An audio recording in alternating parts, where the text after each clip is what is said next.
Señal directa. Continuamos en Señal Informativa, vamos a la línea telefónica como todos los miércoles, ya está David Gómez Álvarez con su colaboración de esta semana. David, muy buenos días, adelante. Muy buenos días, Sonia, buenos días al auditorio. Pues el día de hoy para hablar de la renuncia más sonada de los últimos tiempos, que es la de el ministro, hoy ya exministro Medina Mora. Nadie renuncia a un cargo ganando cientos de miles de pesos, y mucho menos cuando faltan 11 años para concluir el nombramiento. A menos de que exista una causa grave, como lo establece la propia Constitución, para renunciar al cargo de ministro de la Suprema Corte de Justicia de la Nación. Este es el caso, como ya lo decía, del polémico exfuncionario de seguridad del gobierno mexicano, Eduardo Medina Mora, quien renunció sin dar explicación alguna.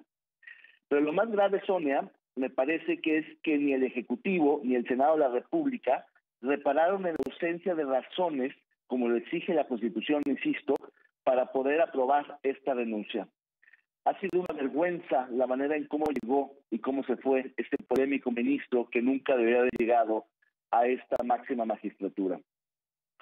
A Medina Mora le debemos la iniciativa ciudadana en contra de los nombramientos arbitrarios y discrecionales, mejor conocida como Sin Cuates ni Cuotas, que fue y ha sido tendencia en Twitter, y que colocó en el debate nacional uno de los temas pendientes de la agenda de rendición de cuentas del país, el de las designaciones públicas, un tema que hoy sigue dando mucho de qué hablar.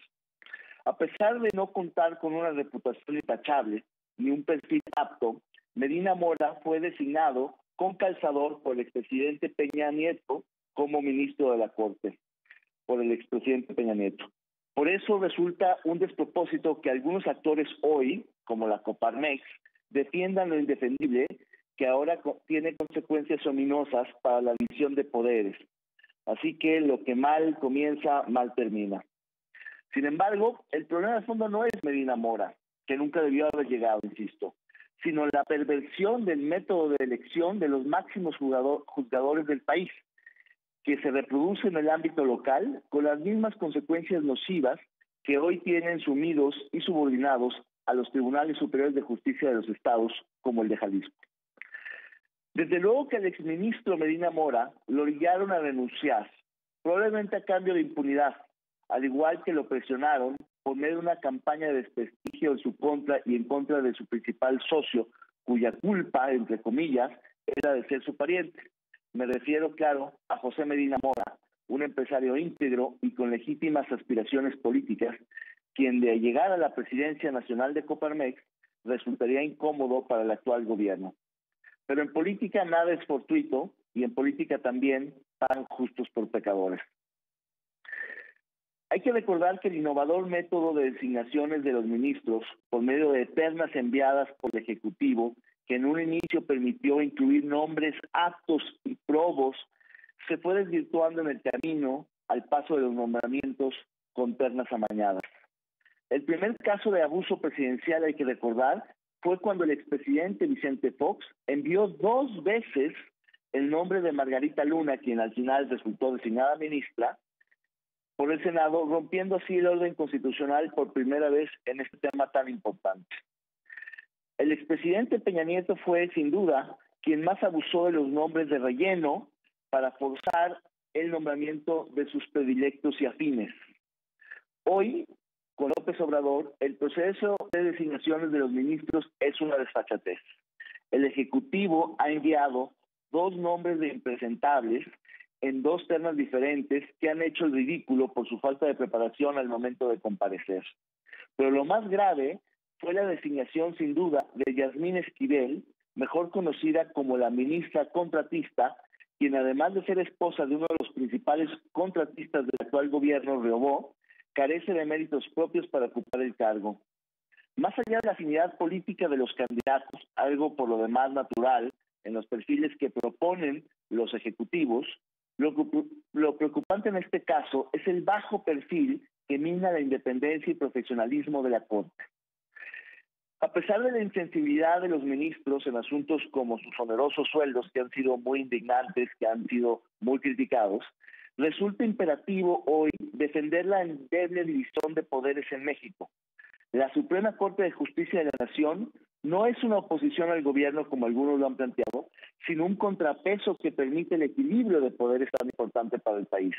Y es la Corte, ante todo, una Corte constitucional que debe garantizar el maltrecho orden constitucional del país que a todos conviene, incluido el presidente de la República. Ahora, una vez aprobada la renuncia de Medina Mora, la responsabilidad recae de nuevo en el Senado, donde Morena, hay que recordarlo, no tiene mayoría, requiere de otros partidos como Movimiento Ciudadano para aprobar esta súbita pero estratégica designación. La pregunta es, ¿estarán a la altura? Hasta aquí mi comentario, Sonia. David, bueno, lo platicamos ayer en controversia, ¿no?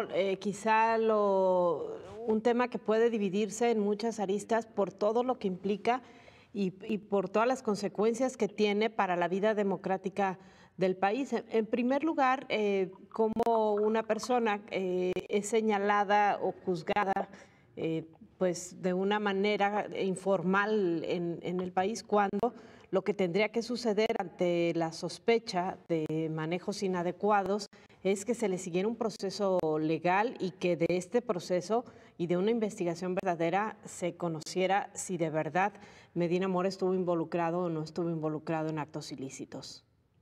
Así es, yo coincido totalmente que independientemente de la renuncia, el proceso debe de seguir, y el proceso, para quienes piensan que está amañado por tratarse de la Fiscalía General de un gobierno adverso al ministro, en realidad hay indicios y hay observaciones de agencias de seguridad internacionales que no andan con estas cosas, que si lo han hecho, que si han hecho señalamientos es porque algo detectaron y por tanto se tiene que al menos esclarecer más allá de una carta como la que presentó hace unos meses, sino a través de una investigación seria.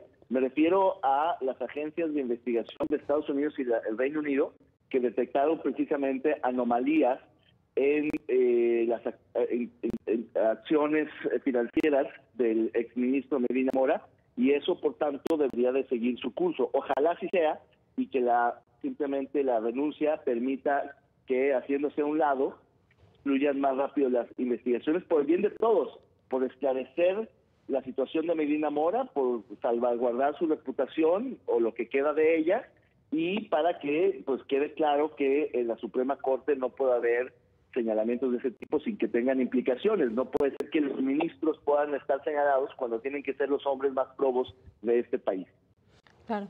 Y la otra parte es esto que ya se ha discutido mucho acerca de cómo la autonomía del Poder Judicial se ve siempre cuestionada cuando se trata de procesos de nombramiento. Se pueden modificar y modificar las constituciones, tanto en la federal como en los estados, para tratar de garantizar que lleguen a los cargos de ministros o de magistrados o de jueces quienes tengan las mejores condiciones, sin embargo, las mejores condiciones profesionales y el mejor perfil. Sin embargo, los partidos políticos siempre encuentran cómo darle la vuelta.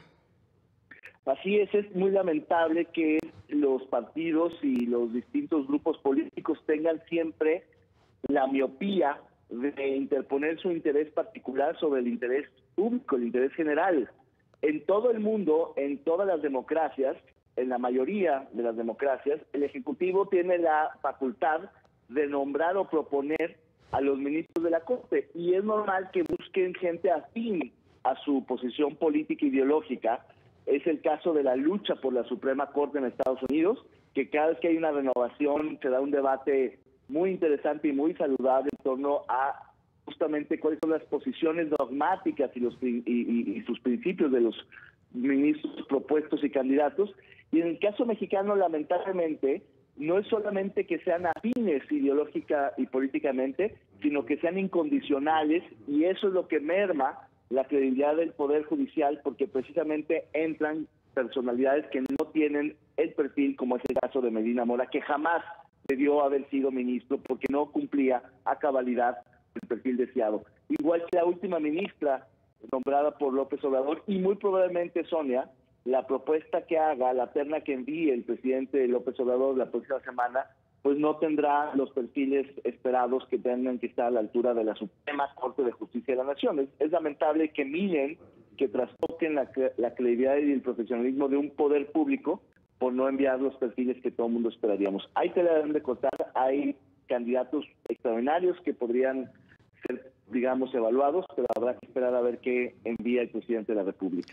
Porque además no podemos esperar que México, que los estados tengan sistemas de justicia, que termine este proceso largo de convivencia con la impunidad, mientras los políticos de los diferentes rangos sigan queriendo meterle cada que pueden mano a los poderes judiciales.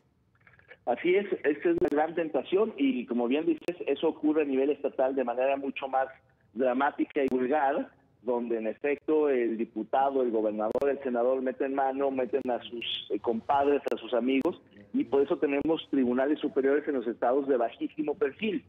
Y eso tiene que cambiar. Tendríamos que ser muy creativos y muy innovadores para tratar de ver qué fórmula sí puede funcionar para obligar a los políticos a que contra su miopía pues levanten las miras y hagan propuestas de largo plazo y demás. Uno de los la fórmula para nombrar a los ministros de la Suprema Corte se ideó durante el sexenio de Cedillo en 1994 para ponerse en marcha en 1996 con la gran reforma del Poder Judicial y el inicio de la nueva Corte, de la nueva era de la Corte de Justicia de la Nación, con 11 ministros y no 25, como históricamente tuvo.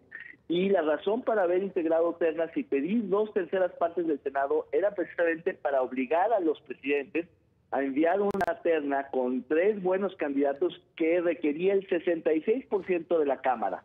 Es decir, no era fácil sacarla ni con 1 ni con 2 partidos, sino que tendría que alcanzar casi un consenso de los senadores y por tanto eso obligaba a plantear buenos nombres.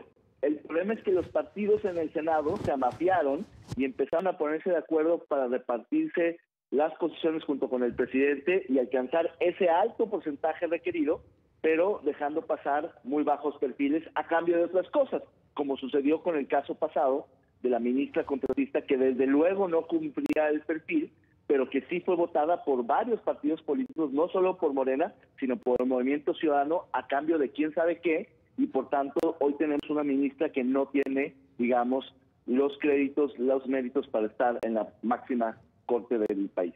Claro, tocas un punto muy importante, David, cómo de pronto pensamos que los congresos integrados pluralmente tendrán pues estos contrapesos interiores y resulta que no, que terminan volviéndose ahora sí que en organizaciones contra la sociedad. Así es, paradójicamente uno pensaría que estando fragmentado de manera plural una Cámara va a ser más difícil llegar al consenso, pero de pronto, como se dice, todo consenso es sospechoso porque en efecto se ponen de acuerdo no para lo mejor, sino para repartirse de la peor manera las cosas, y en ese sentido sí logran esos altísimos porcentajes que buscarían elevar el perfil, pero al contrario, con eso buscan bajarlo porque es el reparto, como bien dice el Movimiento Ciudadano que activó Medina Mora en su momento, de cuates y cuotas en la repartición de los temas. Al final del día, Sonia, creo que el gran tema, la gran lección de este episodio será la visibilización de la urgencia que tiene la legislación, la creación de una ley de designaciones públicas para este cargo y para tantos otros que pasan por el Ejecutivo, por el Legislativo y que no son suficientemente transparentes, meritocráticos, claros y lógicos como para garantizar que lleguen los mejores a consejeros, ministros, comisionados y muchos otros cargos que son importantísimos en este país, en organismos públicos autónomos o desconcentrados o federalizados. Así es. David, muchas gracias. Buen día.